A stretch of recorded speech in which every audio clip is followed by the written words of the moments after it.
எல்லாருக்கும் வணக்கம்.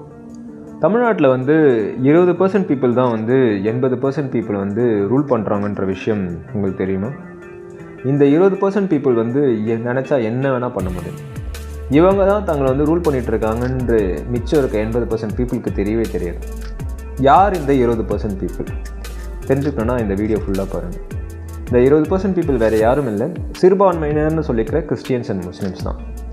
இவங்களோட ஓட்டுக்காக எல்லா அரசியல் கட்சிகளும் நாயா பேயா அடிச்சுப்பாங்க ஆக்சுவலாக. ஸோ ஃபார் எக்ஸாம்பிள் பார்த்தோன்னா, இவங்க ரம்ஜான் பண்டிகையாக இருக்கட்டும், இல்லை கிறிஸ்துமஸ் பண்டிகையாக இருக்கட்டும், எல்லா அரசியல் கட்சிகளும் நோன்பு கஞ்சி கொடுக்குறாகட்டும், இல்லை கேக் வெட்டுறதாகட்டும், எல்லாமே பெரிய நிகழ்ச்சியாக பண்ணுவாங்க. நியூஸ் ஃபுல்லாக இது தான் வரும். ஆனால் யாராவது வந்து மாரியம்மன் கோயிலில் கூழ் ஊற்றுறதுக்கு வந்து வருவாங்கன்னா மாட்டாங்க. ஸோ இதுதான் வித்தியாசம்.